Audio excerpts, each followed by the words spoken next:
गुरु प्यारी साध संगत जी, राधा सुन।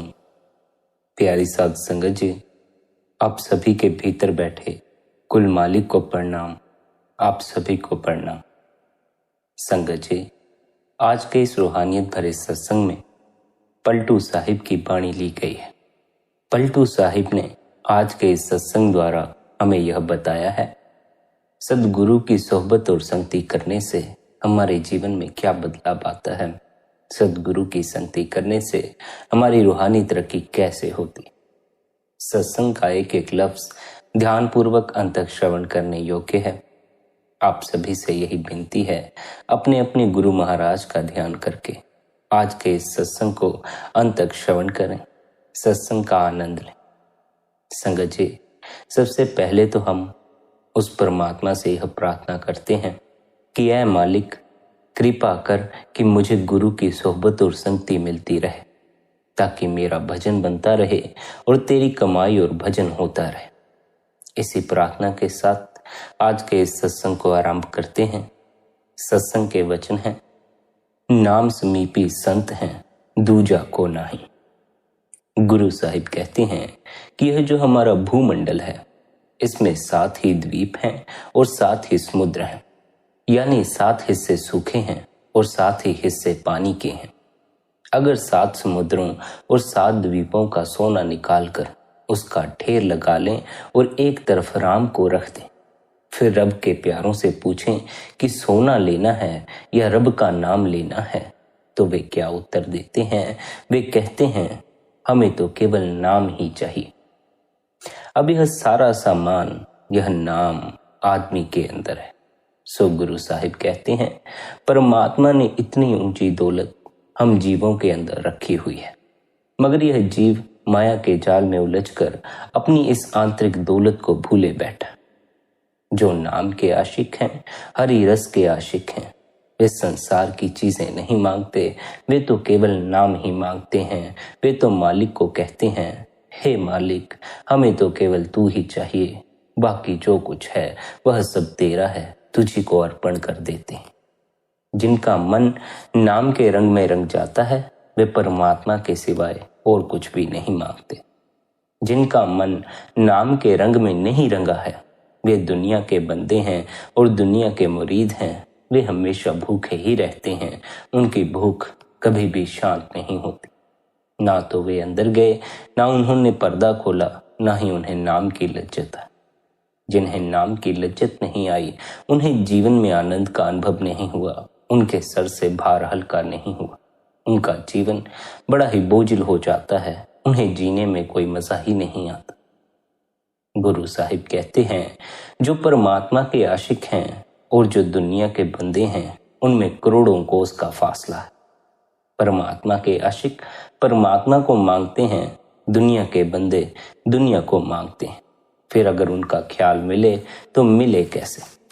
हम सदगुरु के पास जाते हैं, हम तो दुनिया मांगने वाले जीव हैं, लेकिन सदगुरु को दुनिया की चीजों से कोई मतलब नहीं है, उनका मिलाप परमात्मा से हो गया। हम कहते हैं, हमें यह चाहिए वह चाहिए। सदगुरु हमें समझाता है कि यह सब माया का धोखा है, उस मालिक के नाम के रंग में रंगो। हम मालिक के नाम के रंग में रंगते नहीं, हम सदगुरु की बात मानते नहीं।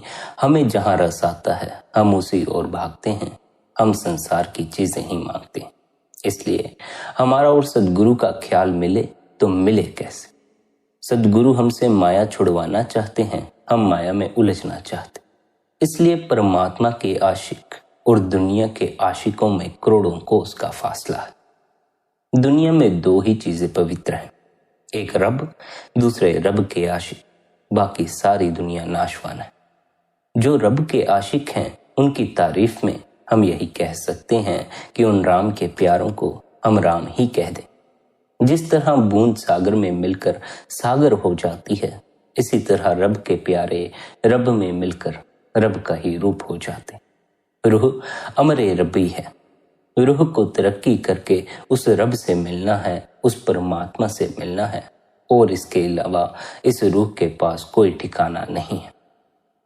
गुरु साहिब समझाते हैं, संतों के पास नाम है, संत नाम का ही मार्ग बताते हैं। जितने जीव संतों के पास पहुंचते हैं, चाहे कोई दुख लेकर पहुंचता है, चाहे कोई मांग लेकर पहुंचता है, चाहे कोई अध्यात्म की यात्रा के बारे में समझने को पहुंचता है, संत सभी को नाम का मार्ग ही समझाते। संतों की दुकान में नाम ही बिकता है।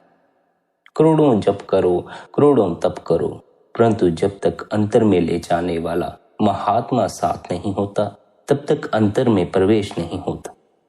बिना संतों के कोई भी अंदर नहीं जा सकता।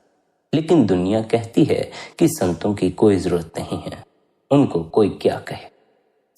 वेद शास्त्रों, ग्रंथ पोथियों में नाम नहीं है, बल्कि नाम की महिमा है। तो फिर हमें उस नाम के पास लेकर कौन जाएगा? उस नाम से जोड़ेगा कौन? वेद शास्त्र तो हमें नाम से जोड़ नहीं पाते। नाम है यह हमें जरूर समझाते। कुछ लोग कहते हैं कि वह मार्ग ही और है। नहीं, सद्गुरु ही, पूर्ण सद्गुरु ही हमें वेदों शास्त्रों में लिखे हुए नाम के साथ जोड़ सकता है। नाम की महिमा तो हमें कहीं भी सुनने को मिल जाएगी, मगर नाम से जोड़ने वाला सद्गुरु हमें हर जगह नहीं मिल जाएगा। सद्गुरु भी बहुत तेरे हैं। बहुत तेरे सद्गुरुओं में नामी सद्गुरु खोजना बड़ा ही कठिन हो जाता। इसलिए सद्गुरु क्या समझाते हैं? वे समझाते हैं, जब जीव के भीतर सच्चे शिष्य का जन्म होता है, सच्चा सद्गुरु भी प्रकट हो जाता। जिस दिन आप सच्चे शिष्य हो जाते हैं, उस दिन आपको सच्चा सद्गुरु खोजने की आवश्यकता नहीं रह जाती।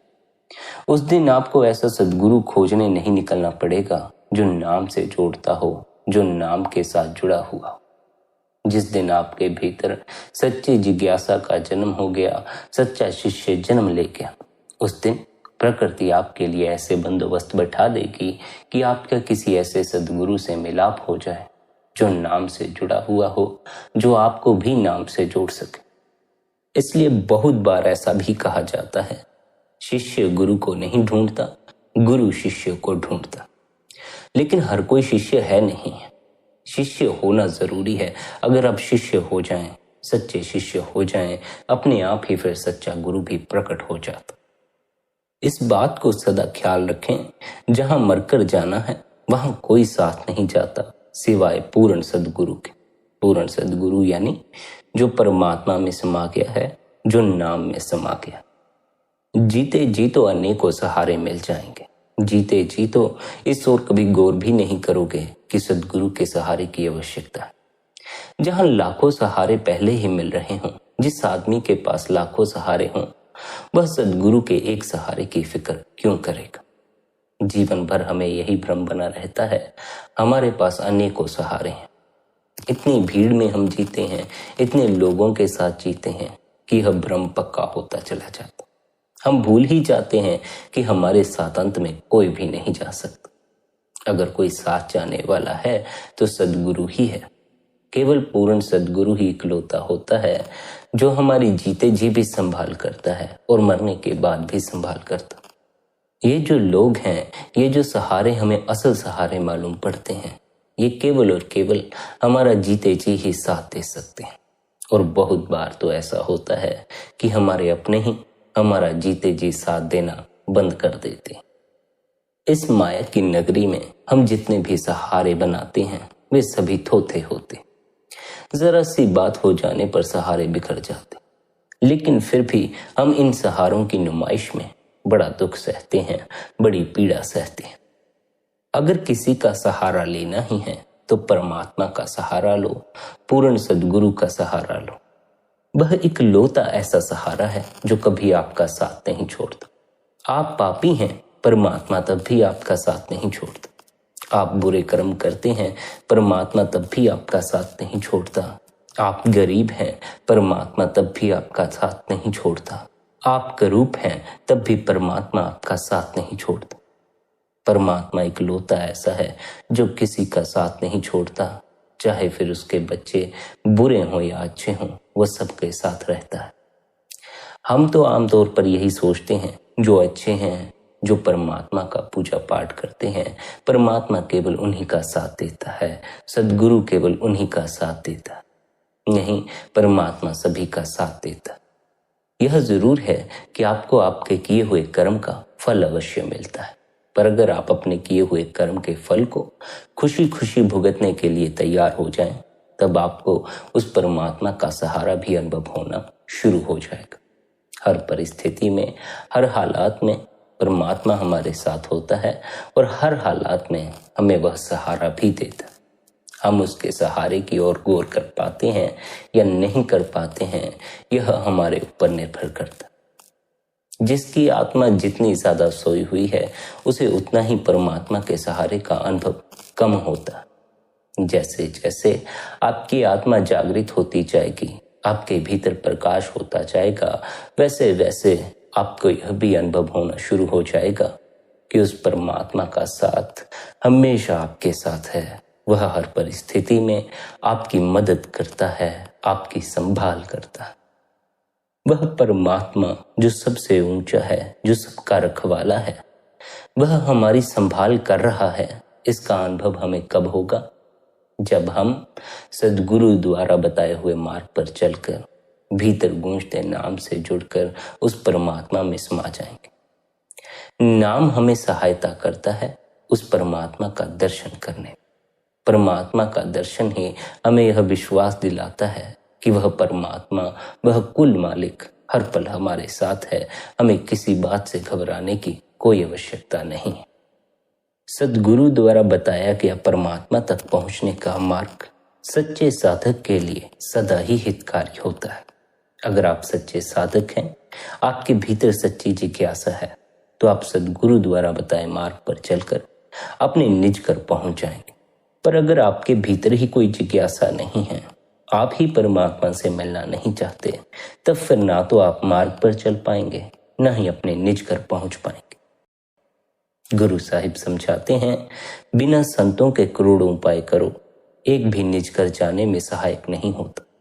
आखिरी दम तक यही तरीका है और कोई भी तरीका नहीं है। कहते हैं, मैं नाम के प्रताप से कुछ का कुछ हो गया। जैसे साधारण तेल का कोई विशेष मूल्य नहीं होता, रुपए का 6-7 सेर मिल जाता है, परंतु जब उसमें फूल डाल दिए जाते हैं, वह फुलेल बन जाता है, तब वह महंगा बिकता है। इसी प्रकार संतों की सोहबत और संगति में आकर नाम की कमाई करके मनुष्य की कदर बढ़ जाती। हम जो चिल्लाते फिरते हैं, हमारी समाज कदर नहीं करता, हमारी अपने कदर नहीं करते। अगर हम नाम की कमाई करना शुरू कर दें, हमारी हर जगह कदर होनी शुरू हो जाएगी। हजारों पापी, कामी, क्रोधी, चोर, ठग संतों की शरण में आते हैं और महात्मा बनकर चले जाते। उनकी कदर होने लग जाती है। अगर हम भी सद्गुरु की शरण में जाएं, हमारी भी कदर होना शुरू हो जाएगी। गुरु साहिब कहते हैं, देखो संतों की दया कैसी है। वे जीव को नाम के साथ मिलाकर परमात्मा का ही रूप बना देते हैं। जो जीव कल तक मन के कहे गंदगी का कीड़ा बना हुआ था, सद्गुरु के कहे पर चलने से मालिक का रूप हो जाता है, पाक और पवित्र हो जाता। जैसे भरंगी कीट को पकड़कर अपनी त्वचा और ध्वनि देकर उसे अपना रूप बना लेता है, इसी प्रकार संत भी जीव को नाम देकर उसे अपना रूप बना लेते। भगवत में एक प्राचीन कथा आती है। वह कथा इस तरह है कि एक कमजोर बकरी एक जंगल में रहती थी। शेर उस जंगल का राजा था। उसने उस बकरी पर दया करके उसे आजाद कर दिया। वहां हाथी भी रहते थे। शेर ने उनसे कहा कि जब तुम पानी पीने जाओ, इसे भी साथ ले जाया करो। वह हाथी के ऊपर चढ़ जाया करती और पानी पी आया करती। यह सब प्रताप शरण लेने का है। इसी प्रकार संतों की शरण में आकर जीव राई से पहाड़ यानी नीच गति से संत बन जाता। संतों की कृपा से नीच व्यक्ति भी उच्च हो जाता है। संतों की संगति से जीव की काया पलट जाती। क्यों संतों के कहने से काया पलट जाती है? क्योंकि परमात्मा संतों के कहने में है। ना केवल परमात्मा संतों के कहने में है, यहां तक कि परमात्मा उनके हुक्म में रहता है। परमात्मा संत की कही हुई हर बात को मानता है, टालता नहीं। अगर जीव और परमात्मा के बीच गुरु ना हो तो जीव कभी परमात्मा से मिल ही नहीं सकता। मालिक जब भी मिलेगा गुरु के जरिए ही मिलेगा। अगर गुरु नहीं मिलता तो परमात्मा भी नहीं मिलता। पलटू साहिब कहते हैं 33 करोड़ देवता भी संतों से डरते हैं, उनका आदर करते हैं।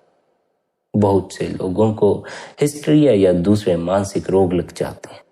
नतीजा यह होता है कि वे पागलों जैसी हरकतें करने लग जाते हैं। पहाड़ वाले उसको ऊपर की हवा कह देते हैं, मैदानी इलाकों के भूत प्रेत कह देते हैं। जब ऐसा मर्ज होता है तो उसके संबंधी झाड़ा करवाने को बुलाते। झाड़ा करने वाला आकर फूंक मारता है, ऊँटधुनी देता। पर सद्गुरु समझाते हैं नाम वाले जीव के पास ऐसी कोई विपदा नहीं आती। नाम वाले के पास, संतों के सत्संगियों के पास जिन और भूत तो क्या, देवी देवता भी नहीं आते, वे भी दूर से ही डरते। वह नाम जिससे जुड़कर कोई भी नकारात्मक शक्ति हम पर प्रभाव नहीं डाल सकती, उस नाम से कैसे जुड़ना है, इसके बारे में खोलकर समझाते हुए आप कहते हैं, मन को मारकर बारीक करके आंखों के बीच में से होकर जाना है। यह जो आंख की पुतली है, इसके अंदर जाओ, आगे सब कुछ मौजूद है। करोड़ों पहाड़, करोड़ों देश इसमें समाये हुए हैं। आत्मा जब भी अंदर जाएगी, इस आंख के बीच में से होकर ही जाएगी, क्योंकि राई यानी तीसरे नेत्र में सारा संसार दिखाई देता। यह संतों का काम है, वे ही राई को पर्वत करते हैं। फिर परमेश्वर के घर में जो कार्यवाही है, संतों की ही है, जिसे वे चाहे ले जाएं, जिसे चाहे छोड़ जाएं। अगर संतों के साथ परम धाम में प्रवेश पाना चाहते हो तो इन कुछ बातों को याद में रखो। धर्म, अर्थ, काम और मोक्ष, ये 4 पदार्थ हैं। संत इनको नहीं चाहते। रिद्धियां सिद्धियां मन की करतूतें हैं, संत इनको भी पसंद नहीं करते।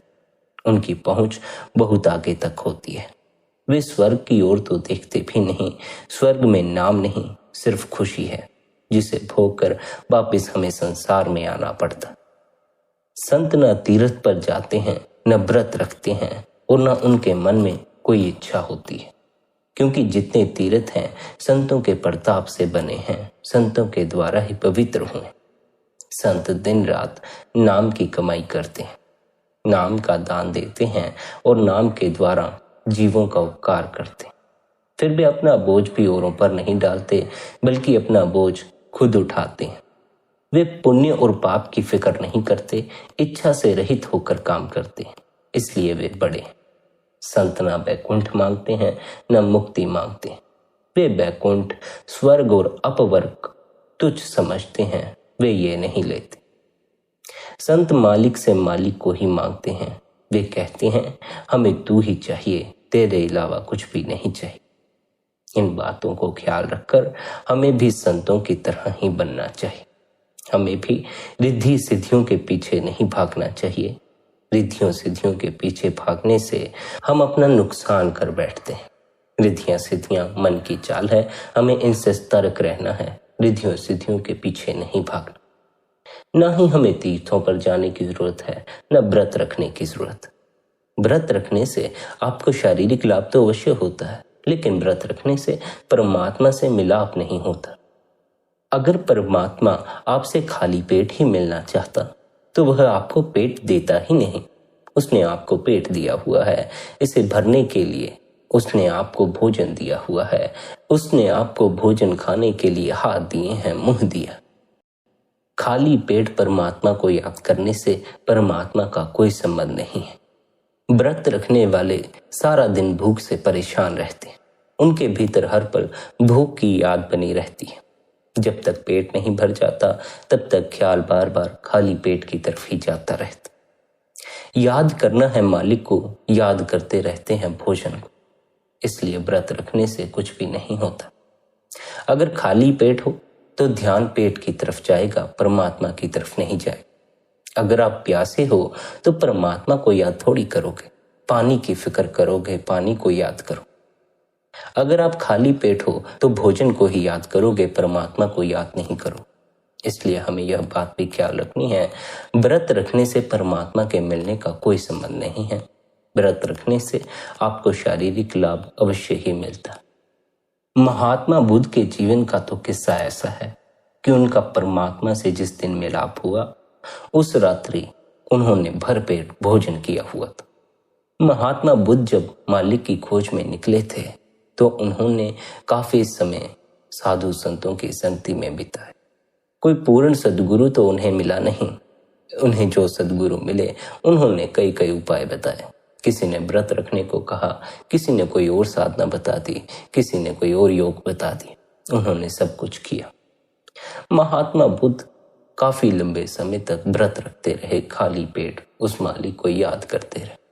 वे इतने समय तक भूखे रहे कि उनका पूरा शरीर ही सूख गया था।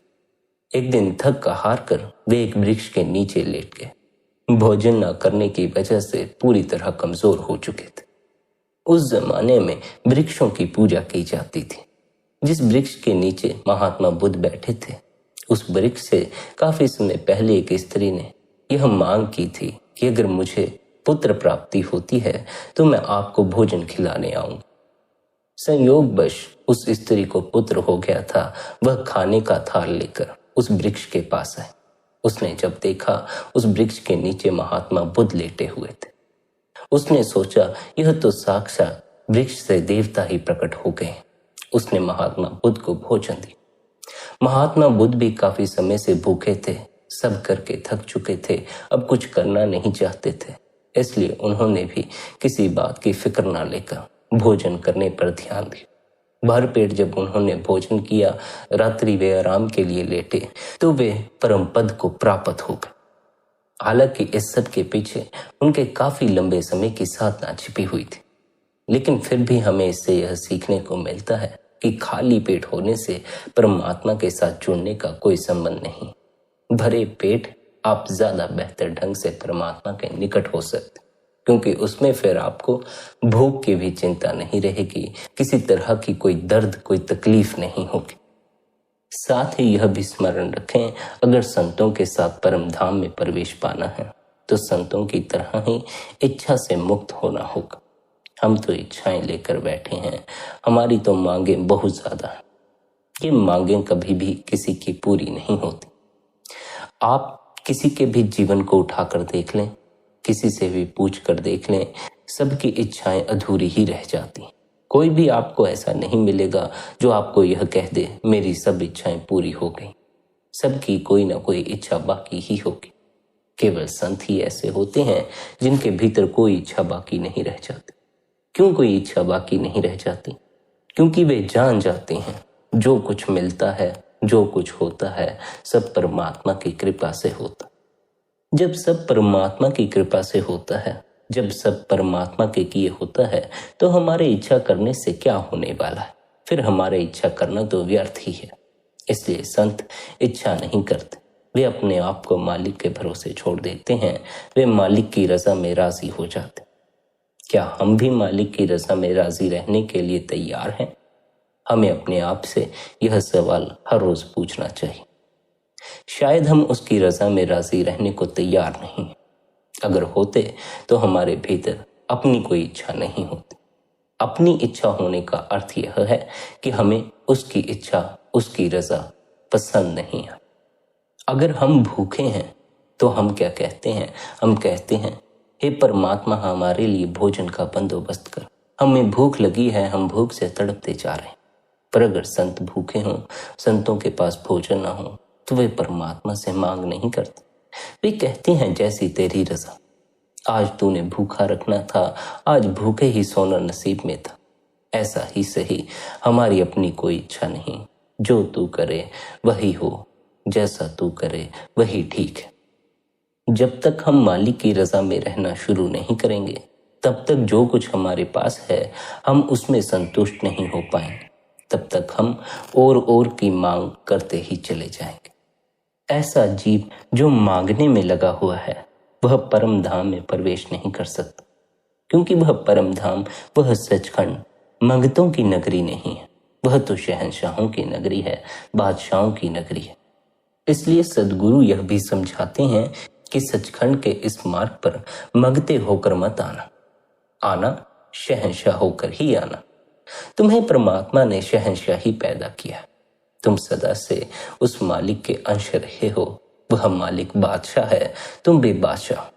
मगर तुमने अपने आप को मन में उलझाकर अपनी कीमत मगतों के जितनी कर ली है, अपनी कीमत कम कर ली। जिस दिन तुम्हारे भीतर कोई मांग न रह जाएगी, उस दिन तुम भी शहंशाह हो जाओ।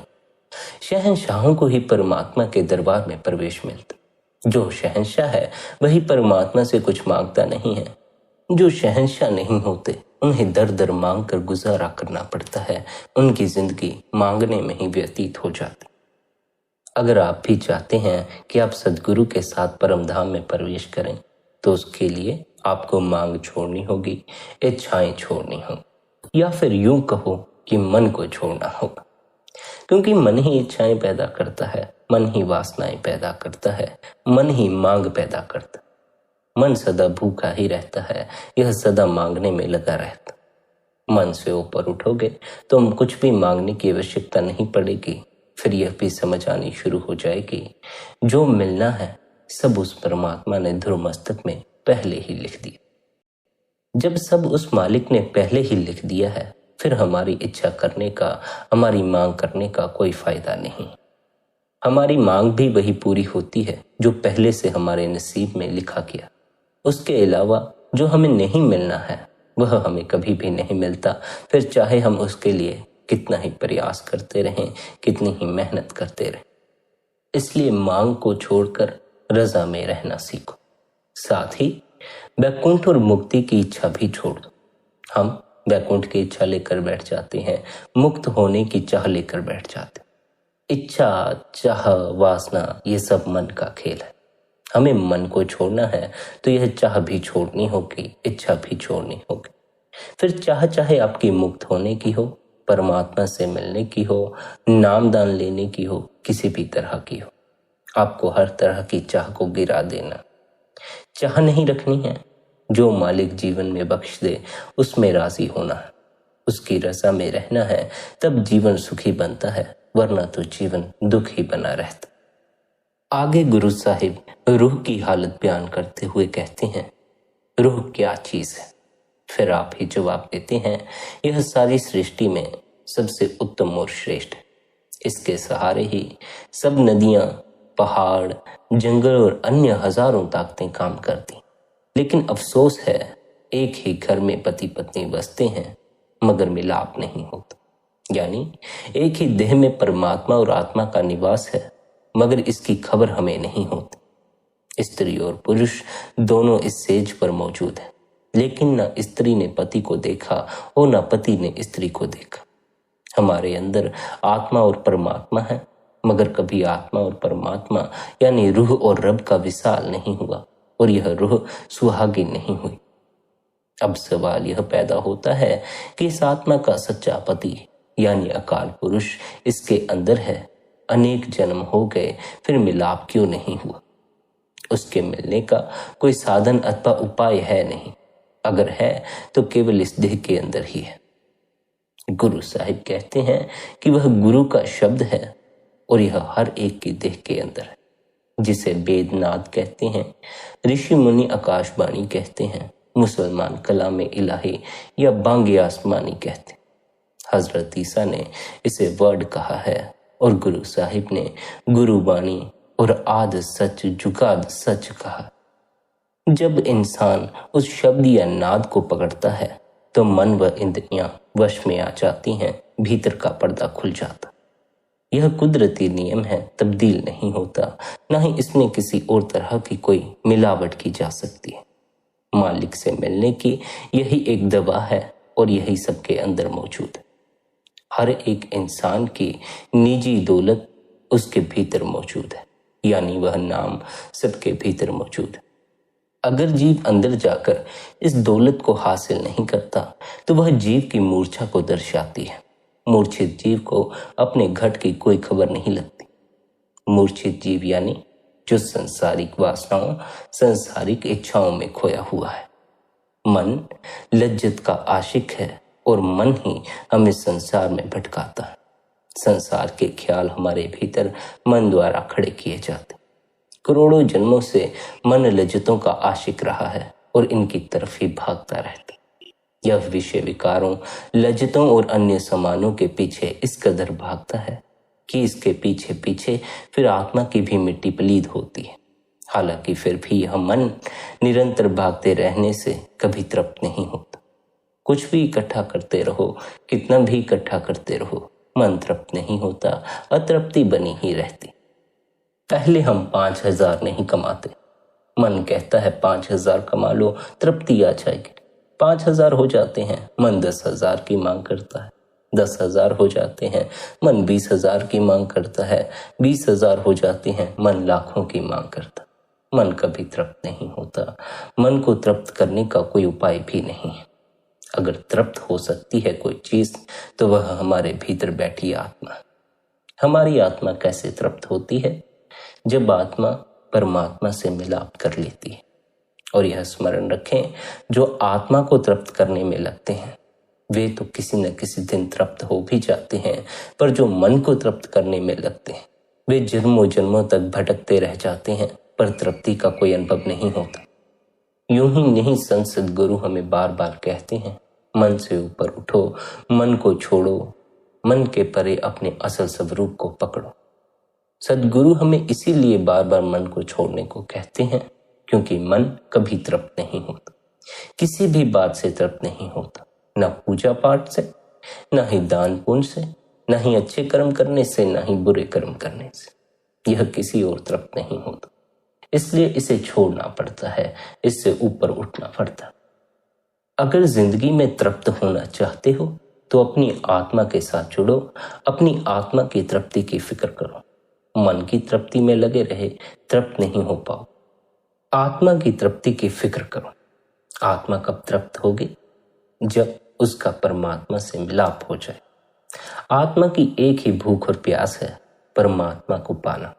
परमात्मा को जब तक हम नहीं पाते हैं, जन्मों जन्मों तक मन की इच्छाएं पूरी करते रहने से भी फिर हमें तृप्ति का अनुभव नहीं होता। क्यों? क्योंकि असल जो प्यास है, असल जो तड़प है, वह आत्मा की परमात्मा के प्रति। हम मन के भुलेखे में पड़कर यह सोचते रहते हैं कि हमें जो अतृप्ति खलती है वह इसलिए खलती है कि हमारे पास ज्यादा धन नहीं है या हमारी कोई इच्छा अधूरी रह गई। नहीं, ये सब भुलेखे। हम सब की असल तड़प परमात्मा से मिलाप की तड़प है, क्योंकि यह बड़ी ही आंतरिक तड़प है, यह आत्मा की तड़प है, इसलिए हमें इसकी खबर नहीं लगती। इसकी खबर उन्हें ही लग सकती है जिन्होंने अपनी आत्मा का अनुभव कर लिया, अपनी आत्मा का दर्शन कर लिया। अधिकांश जीव मन के पर्दे पर ही टिके रह जाते हैं। मन के पर्दे पर जो फिल्में चलती हैं, जो कल्पनाएं चलती हैं, जो विचार चलती हैं, उनमें ही उलझे उलझे जीवन व्यतीत हो जाता। जैसे हम इन बाहरी आंखों से सिनेमा घर में पर्दे के ऊपर चलती फिल्म को देखते हैं, उसके साथ चिपक जाते हैं, उस फिल्म के साथ रो लेते हैं, हंस लेते हैं। उसी तरह हमारे मन के पर्दे पर जो फिल्म चलती है, हम उसमें भी शामिल हो जाते हैं, उससे भी जुड़ जाते। फिर मन के पर्दे पर अगर कोई रोने वाली बात चल पड़े तो हम रोना शुरू हो जाते हैं, अगर कोई हंसी वाली बात चल पड़े तो हम हंसना शुरू हो जाते। संत हमें यही समझाना चाहते हैं कि मन के तल पर भी आप सुख का अनुभव करते हैं, लेकिन मन के तल पर दुख भी बना होता। इसलिए मन के तल पर आप यह नहीं कह सकते कि मैं सदा के लिए सुखी हो जाऊं। नहीं, ऐसा कभी नहीं हो सकता अगर आप मन के तल पर खड़े। सुख और दुख मन के तल पर तो सदा साथ चलते। जो जीव मन में जीता है वह दुखों से इनकार नहीं कर सकता या फिर वह सुख से इनकार नहीं कर सकता। उसे दोनों को एक साथ लेकर ही जीवन जीना पड़ता।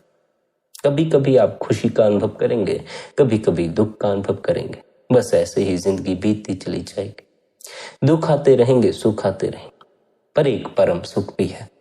एक ऐसा सुख भी है कि जिसके बाद सुख आए या दुख आए इससे कोई फर्क नहीं पड़ता, क्योंकि उस अवस्था में हम इतने आनंद से भरे हुए होते हैं, सुख भी फिर छोटा मालूम पड़ने लगता। सुख मन की अवस्था है, आनंद आत्मा की अवस्था। इसलिए मन के तल पर हमें आनंद अनुभव नहीं होता, केवल सुख का अनुभव होता है। सुख यानी कुछ घड़ी के लिए हमारे भीतर जो उत्तेजना पैदा होती है वह। सुख भी एक उत्तेजना है, दुख भी एक उत्तेजना। आत्मा के तल पर कोई उत्तेजना नहीं। आत्मा स्थिर है, आत्मा कंपन रहित है, मन कंपन से भरा हुआ। इसलिए इस बात को भी ख्याल रखें कि सुख और आनंद में बड़ा भेद है।